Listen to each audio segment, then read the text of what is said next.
So welcome back, all of you, and it's 10:45, and I'm utterly proud to present to you Dr. Tatiana Repenko, who is an alumni of this interdisciplinary program in healthcare innovation. Tatiana has a background in clinical research and completed her PhD in biomedical and pharmaceutical sciences at ULB. Following her activity as a doctoral researcher, she worked in publications and disclosure of results from clinical trials related to vaccines led by GSK. Until recently, she was a data protection officer at My Data Trust, where she was focusing on data protection laws applied to life sciences and supporting the organization to align with new regulations related to data protection to continue to create innovation. In November 2024, she founded the Medical Data Hub, dealing with data governance in healthcare and life sciences. She will introduce to you the topic of data sharing and reusing the data in clinical trial setting. One of the topics that will also be elaborated on and more practically explored during the workshop of 21st of March. And for those that can be followed for those who choose to do the certificate track. Tatiana, the floor is yours. You're on mute. Hello, everyone. Hi. Hi, Hilde. Thank you very much for this nice introduction. I'm really glad to join this year too, the sessions with everyone. Today we are going to talk about health data sharing and secondary use in the clinical research. During the next 45 minutes, we'll discuss about some key concepts for data sharing and reuse, or secondary use, the benefits, but also the complexities related to the data sharing, the European Union data framework that enables data sharing, and finally, we will discuss how we can tackle the data sharing complexities. I just wanted to apologize upfront that I will not be joining the Q&A session. So Caroline, she is going to take some notes if you have any questions to me, and you can always contact me and write me. Also prepare your iPhones because we will do a small interactive interview during this presentation. Don't hesitate to write your thoughts in the chat so that this session is as interactive as possible.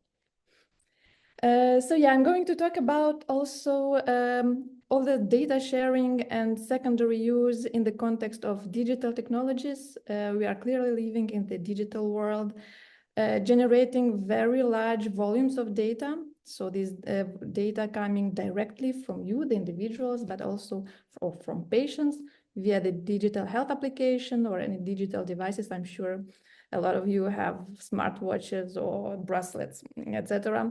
But it also comes from the healthcare professionals when you're going to the remote patient consultations, via the electronic health records, via the labs that send your results from blood tests, genetic tests, etc. So clearly there are very large volumes of data, and this data, we can say it's like a golden mine, meaning that it has a vast potential for the clinical research to answer the questions in a more precise manner. But however, big amounts of those data remains underused. There recently a survey that was conducted at the level of 23 countries, checking their readiness for data governance for sharing. And actually it showed that very small amounts of data, like in Belgium, here's an example in Belgium, because we're in Belgium, that only 70% of the national health data sets are available in Belgium. And within those national data sets, only 1/3 are linked to perform research or statistical analysis. Linked, meaning that data coming from different sources can be combined and can be used to do some relevant analysis. But before going deeper into our discussion, I wanted to tackle some definitions, some notions that we are sure we are talking about the same thing. So let's start just about the definition of a data, what it is. So data is the facts or information when examined to be used to find out things or to make decisions. Putting it into a digital context, so it might be some digital representations of those acts or facts or information, or any compilation of those acts, facts or information. It also includes the sound, the visual, and the audiovisual recordings. From data, we go to something more specific, personal data. Because of course, when we are talking about a clinical trial, so in the center is the individual, is the patient, the study participant. So any information related to this individual, like natural person, is personal data. This individual can be directly identifiable by name and surname to identify, or indirectly, meaning if you have some more factors, for example, specific to physical, physiological state of that person, that can be combined and we can figure out who is the individual. Importantly, when we're performing clinical trials, we often talk about the pseudonymized data. Sometimes another term that is used for it, it is coded data, meaning that the name and the surname of the study participant is coded like with letters or with numbers. So actually this is an ethical demand by the good clinical practices that the sponsors are not allowed to know who is the individual behind this, like who is the study participant. So even though this data is coded or pseudonymized or encrypted when it is transferred between systems, it can still single out who is the individual and it is still considered as a personal data. Here are some examples of personal data: your name, surname, ID number, IP, etc. Now, data, personal data, what is health data? So health data is also considered as personal data, like sensitive data. It is an information related to an individual about his or her health status. Health data includes also genetic data, and I bring your attention to this because genetic data is something that describes as unique information about the person, about the physiology or the health of the person. So examples of the health data, it's any information about disease, about a disability, about biological information from the biospecimens, any omics like metabolomics, genomics, etc. So treatments received, all this is considered as health data. As we're talking about the digital world, we are talking about electronic health data. So we understand that electronic health data is something managed in the electronic format. Just pay attention here that the electronic health data, it can be both personal data and non-personal data. When we are talking about non-personal data, it means that either the data was anonymized, meaning that we cannot single out to whom belongs this data anymore. This is the opposite of pseudonymization, when we still can figure out who is that. Or that the data have never related to a data subject, to an individual. An example, there are information about pathogens, and we know what it can cause to the individuals. And data sharing, it is very important, and I wanted to share with you some examples how data sharing impacted in a good way the global health. So data sharing, it is the provision of data by an individual or a data holder to a data user. So that's what it means. And a perfect example is about the COVID-19 pandemics, when all the researchers started to share the information about the sequencing of the genome. That was very important. When the information about side effects of the RNA vaccines, it's not the first like 1 year that the RNA vaccines were put in place. They were started to be developed for other diseases previously. So the safety events was used to analyze and to make decisions whether the vaccine anti-COVID can be put in place very fast. So we had the vaccine in an unprecedented fast manner. It is the first time in the history. But this COVID pandemics and sharing of data within frames of these pandemics was also important for the governments to make proper decisions to contain the pandemics. Another example is the outbreak of virus Ebola in the West Africa. It was the same thing. It was the sequencing of the genome of this virus, and that helped to determine which are the final transmission chains of this virus. And so it helped to stop the epidemics. And most important, outside the context of pandemics or epidemics, data sharing is very important for the rare diseases. because the rare diseases, the cohorts of the individuals are very small, and it is very difficult, and it takes a lot of time to gain information which could drive relevant and statistical power results. Here I just provided you an example of ERICA, the European Rare Disease Research Coordination and Support Action, which gathers all the researchers working on the rare diseases and to find the personalized treatments in these cases. So as you see, definitions of data, there are some specificities. The importance of data, the global health is, we have clear examples. It can also improve health at the individual level. It can help to decipher rare safety events during the real world evidence surveillance when the drug is already on markets. Of course, timely delivery of the treatments, prevention, and if the data managed correctly and all the resources related to it, it diminishes the costs.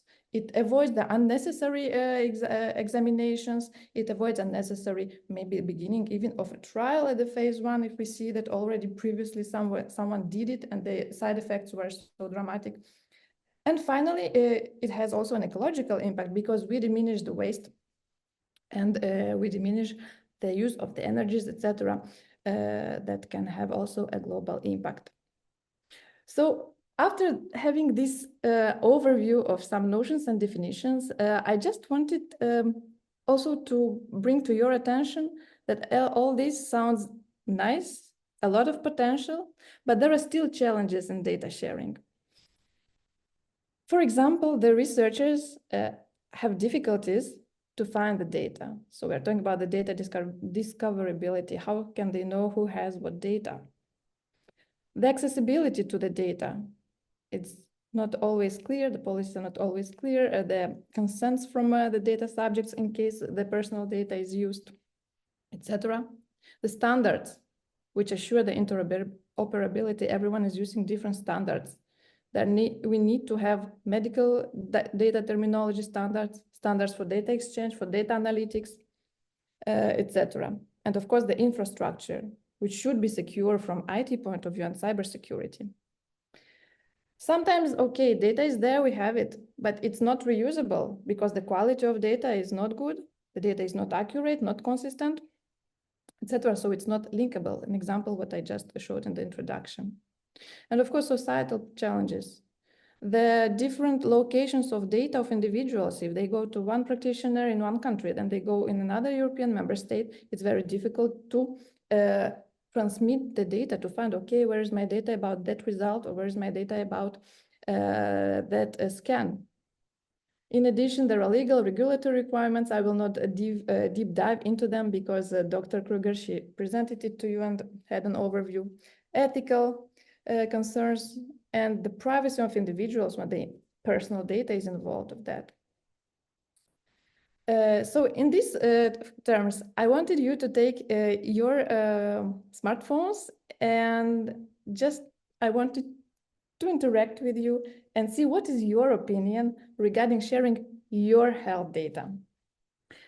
Can you please scan the QR code, which is on your screen, or you can just go to menti.com and use the code. And then I will launch the small interactive session.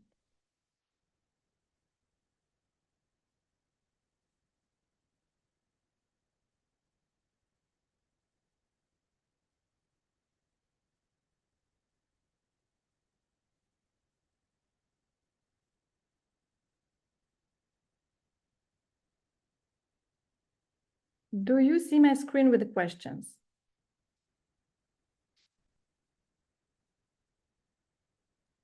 Yes, we see it. Okay, so the first one, it's just 5 questions. It's not a lot. So what is the importance of health data to you?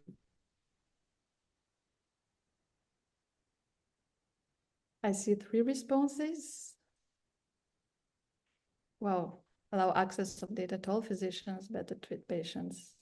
Privacy, very high, very important, and private. Security, critical. Improvement, collaboration on small patient populations. Yeah, for rare diseases, to improve healthcare systems. That's very important and useful. essential for innovation and research, to be controlled and secured, evolution, health following, evidence-based medicine translation into practice. Extremely important. Give access to improve healthcare, better decision-making in healthcare, essential for clinical trial. Health data is crucial because it provides insights into personal well-being, helps in disease prevention, and supports medical decision-making, patient experience, and better decision-making in healthcare. Thank you very much. I think we can go to the next one. As an individual, are you willing to share your health data? So there are yes, no, it depends. A lot of red, it depends. Okay. I know this question can be interpreted in lots of ways, but I did it on purpose. It depends. Okay, most of people answering it depends. Some 5, yes, okay. No one, no. Glad to hear that. Let's go to the next question. What information would you need to make a decision about sharing your health data? I suppose there are conditions when you ask, it depends, to share the data. Long-term use, okay. Je ne vois pas about Charline dans vos contacts. À qui? Oh, sorry, I think We have visitors. Désolé, je ne comprends pas. Who it's going to be shared with, the goal behind, for what purpose it is going to be used, long-term use, main objective, so the purpose, again, it has to be anonymous, exactly, it's linked with the security. Who will see it, how it will be used? Yes, this is very important, the purpose, confidentiality, the goals, who will have access, yeah, who can access and why. So the purposes and the access, who and why, how it is going to be stored. Exactly. What purposes? All healthcare providers in therapy. Which study? Good question. Purpose and long-term use. And long-term use and access. That's right. The main objective and the purpose. Okay. Let's switch to the next one. With whom are you feeling most comfortable to share your health data? So your healthcare team, hospitals, universities, pharmaceutical companies, health apps, digital health devices, medical devices. You can choose several answers. It's not just one. Universities and hospitals, I suppose, for the primary care. Public authorities, so there is more trust in your healthcare teams, universities, hospitals, and public authorities.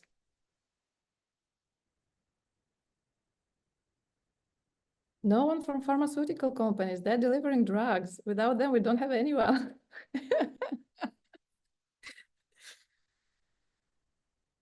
Medical device and digital apps. Okay. Let's go to the next question. What would be your motivations as a citizen or as a patient to share your data? It's an open-ended question. Progress. I suppose progress in the clinical research. In science, yeah, indeed. Common good, yeah.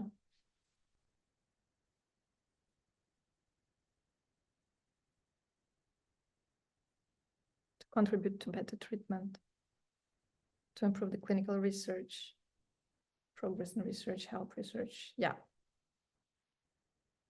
Developing a treatment and have personalized healthcare. Money. What does that mean?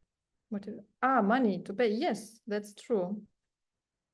The financial part also is part of incentivizing, yeah, for the participation. That's true. Very touchy question and ethical question. Advancements, population-wide studies to find ideal treatments. Confirmation that it will be used for better healthcare outcomes, improve lifestyle. My lifestyle, that's important. about your lifestyle. That's true.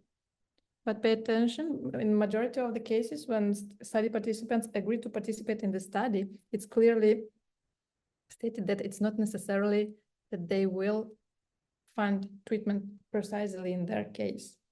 This is something also important to know, to note when the study participants are invited to participate in a clinical trial. Answer to relevant clinical study. Yeah, great. Okay. Thanks a lot for your active participation.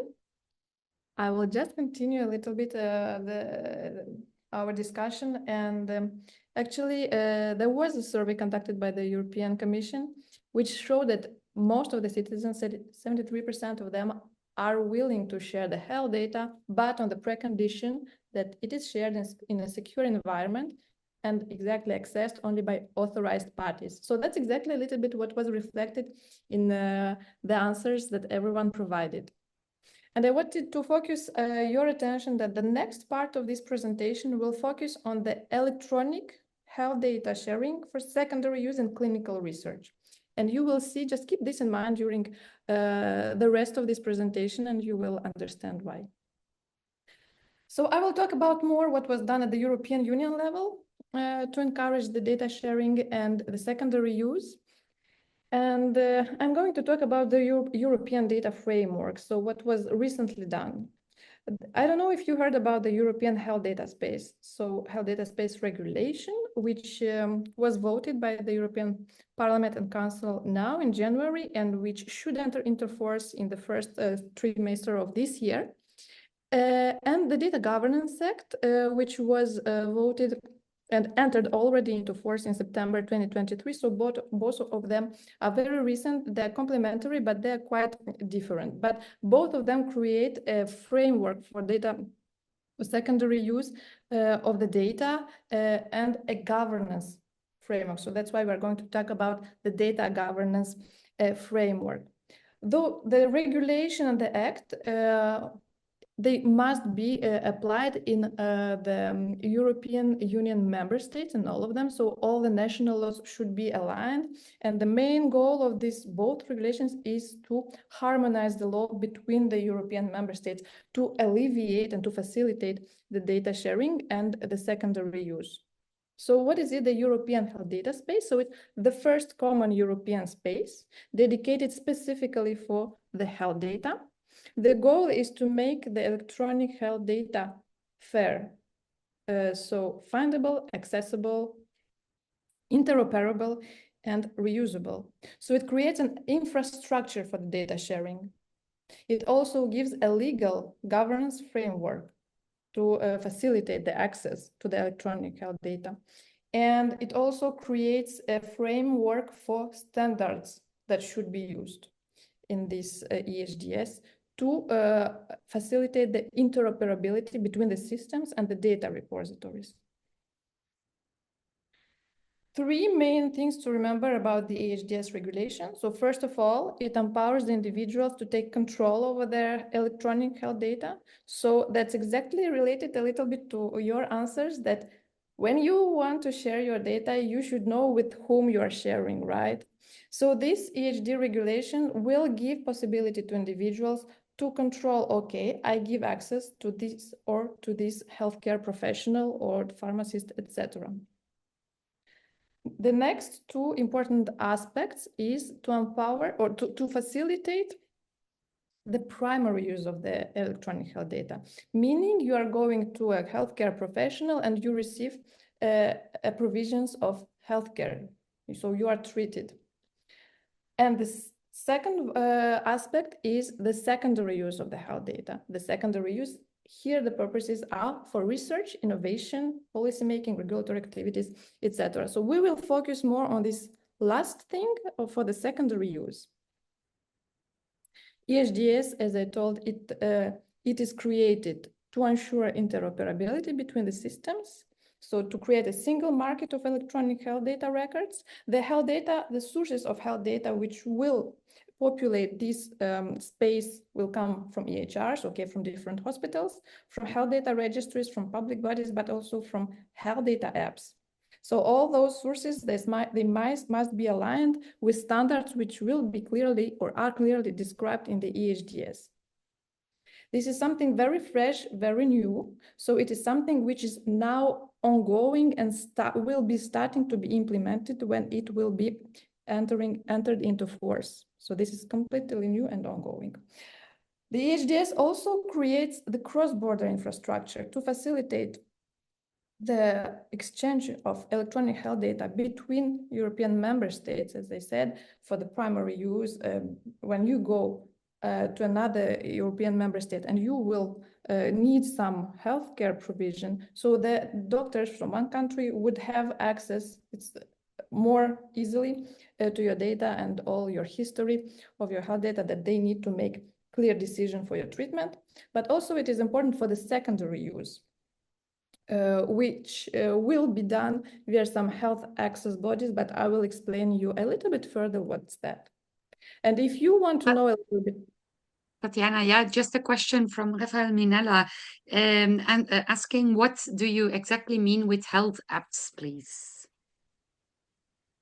So health apps, it means that if you download a software, and you can use it to include any of your data, for example, or how do you sleep, or what pills do you take, like monitoring of your pill app. So there is a classification what can be considered as health data apps. Some of them can be considered as medical devices. So health data app, something that you can download on your phone and use by your proper means. Is that clear? Okay.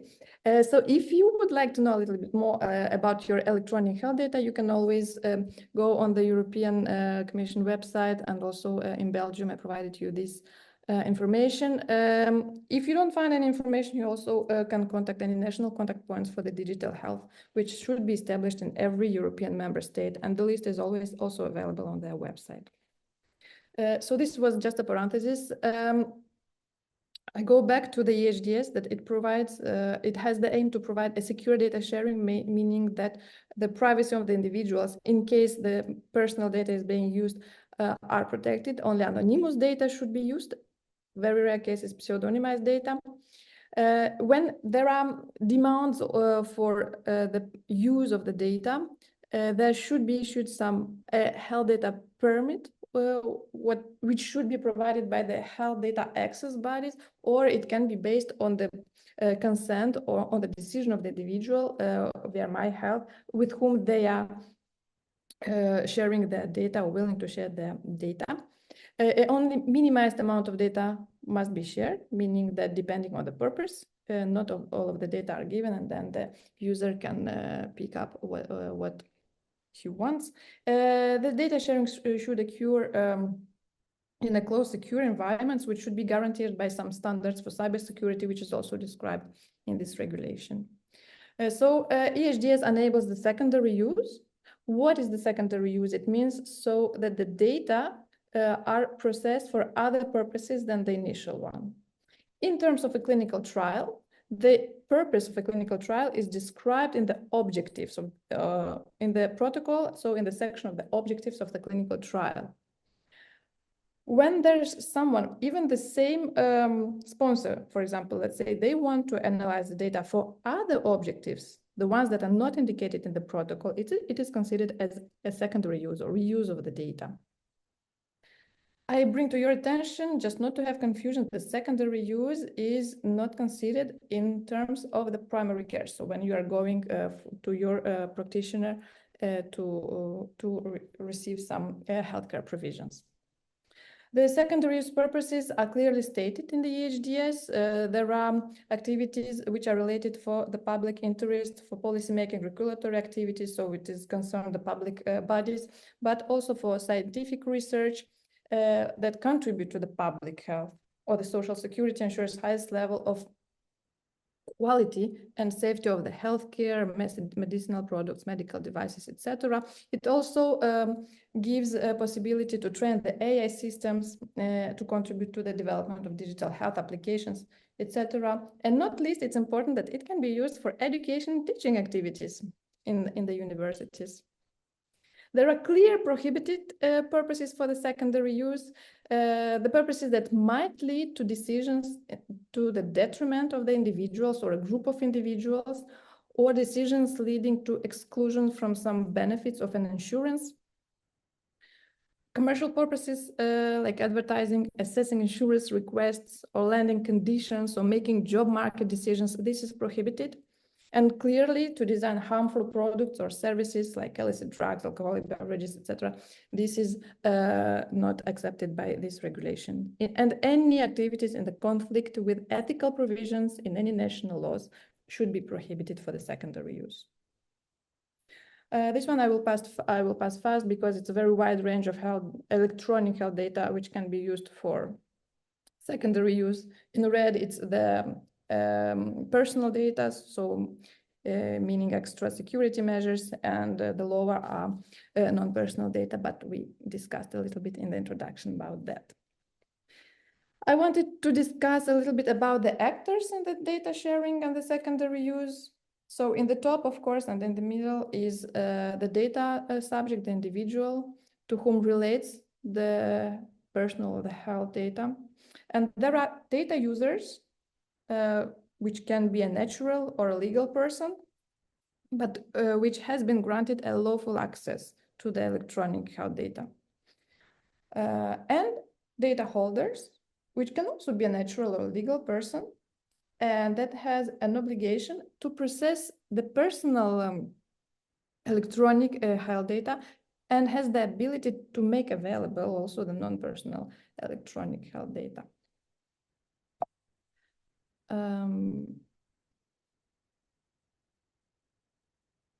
Some key insights for the data subjects. Their data and privacy should be protected. Not possible to share the directly identifiable data, this is clear. The use of the personal data for secondary purposes is based on the opt-out mechanism. It means that the data subject can decide that he's not willing to share his or her health data for the secondary use. And it's important that the data subjects know that they have the rights and what rights to access to their data, to correct their data, insert their own information from the health apps, as we just said, to the data, and give access, this is very important, to the EHRs, to the HCPs or to the recipients that they consider they can have the access, or restrict the access to some stakeholders. Some insights for the data users. So the data users are those who can access and process the data, but of course with the data permit or a request that was approved by the health data access bodies, they have obligations that they should not provide data for any third parties and not try to re-identify the natural persons to whom the data belongs, and an obligation to make public the results of the outcomes of the secondary use. And if they have very important findings with an impact on an individual, they have to inform the health access bodies about those findings, so they should cooperate with them. Of course, if there are researchers in the audience, surely your first question as a researcher would be, okay, how can I request the data? So in frames of EHDS, first of all, you have to find your national contact point for secondary use, and then apply for the permit from health data access bodies. You should also satisfy the recommendations that are set as the data users and provide all information that is demanded by the EHDS. The fees that might be applied, this is also something under discussions. The fees applied for administrative help by the health access bodies, but also the data holders might request a fee that they want when sharing the data.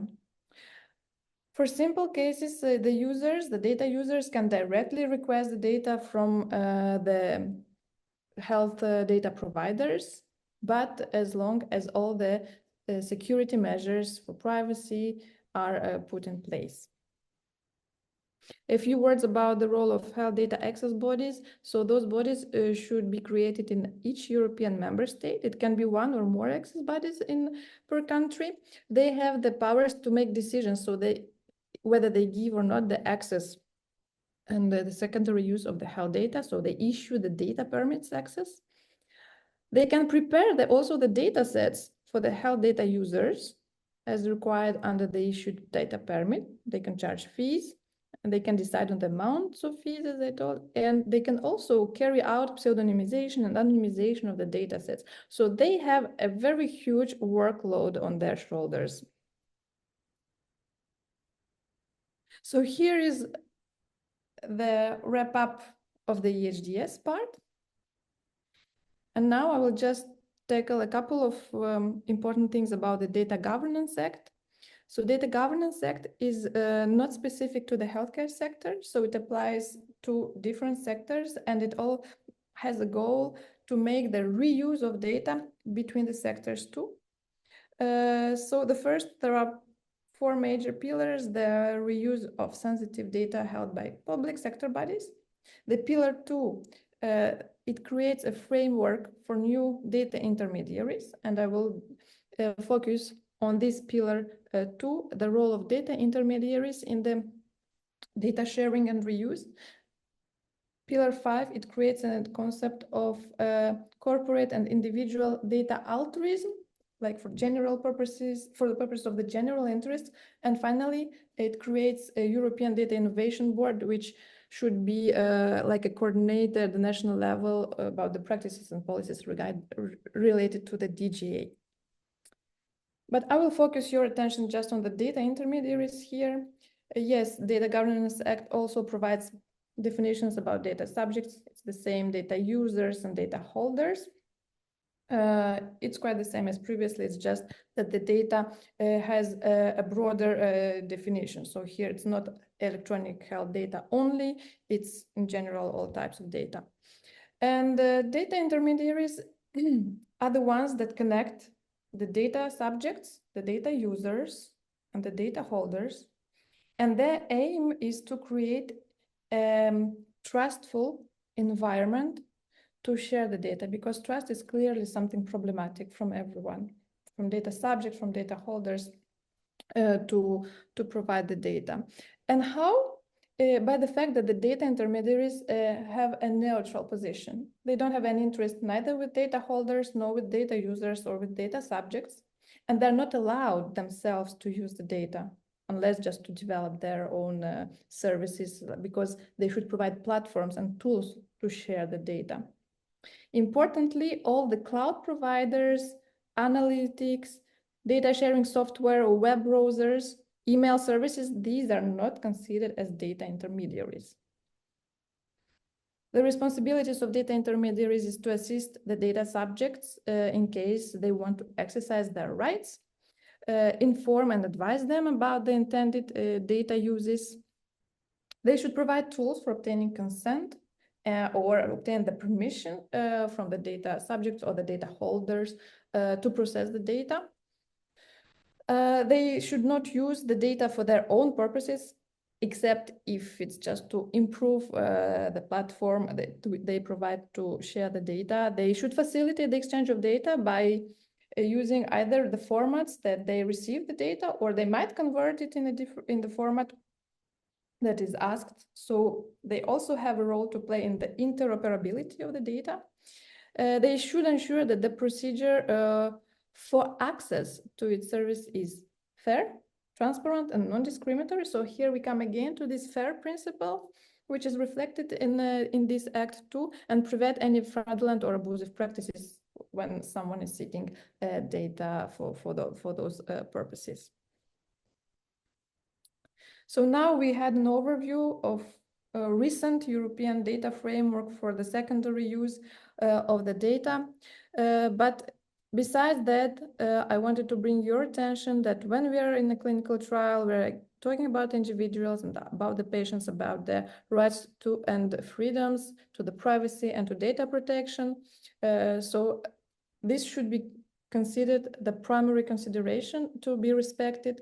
In addition to that, the sector of the healthcare and of the clinical research has also regulations depending on the investigational drug. If there is a if the investigational product is a drug, the clinical trial regulation applies. If the investigational product is a medical device, the medical device regulation applies. In vitro diagnostic regulation, etc. So on top, there's coming a framework of regulatory requirements. And besides that, the ethical concerns, the GCP, the good clinical practices, which is related to consent of the data subject to participate in the trial. So how to deal with those complexities, how to respect this FAIR principle to get scientific value of the data, to respect all these regulatory ethical concerns, and of course, the financial question too, because it's very expensive, as we just Dr. Kruger, to perform a clinical trial. So here, the interdisciplinary collaboration is clearly the key to overcome it. A combination of experts, of HCPs, of scientists, ethical regulatory knowledge is needed, legal, and of course, IT and cybersecurity. So as you understand, it's impossible that all this knowledge is in one person. So that's why interdisciplinary collaboration is key. But it's also very important that all these people are talking the same language, they're on the same wave, and they understand each other.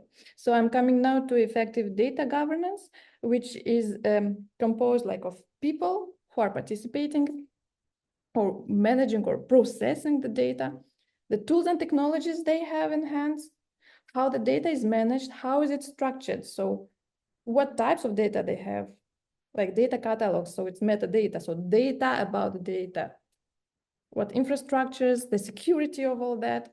And lastly, the processes. There should be clear procedures and processes, who has access, when, for which reasons, in which case, for how long time. Data management plan, it's critical. But besides this, it should be known by all the people. So that's why all those circles are all together. Data sharing plan, besides that it is important for internal use, it's also demanded when you are submitting a dossier to make a clinical trial at EMEA via the CTIS. This is something that is asked by them. So clearly, awareness and culture is the same message as in previous presentation that I heard when I joined in the end. All the actors and the participants and the stakeholders in a project that handles data, regardless, personal, non-personal, all types of data, they should be aware about the existence of the procedures. They should be aware how they act, and they should cooperate in the way they're acting, but also stay informed about the new updates, about new regulations, about new legal requirements, etc. So the awareness sessions are very important, and all this to keep transparent, to keep a good environment, and that everyone knows who is doing what. So to conclude this session, my message would be here that it's important to give your data a chance by sharing your data so that your data creates value, but clearly, responsibly, and in a secure environment. So interdisciplinary collaboration is key to overcome those complexities, install effective data governance, keeping that there are frameworks created at the European Union level. Trust, promote trust, public trust between the individuals and also the data holders to share the data. Through neutrality, probably, it's a good way by creating these data intermediation services. And lastly, raise awareness and culture. So thank you very much. On this, my presentation is finished, and I wish you all the best, and don't hesitate to write me questions, or if you have questions. Yeah. Thank you so much, Tatiana. And indeed, I know you need to rush to another meeting. Thank you so much.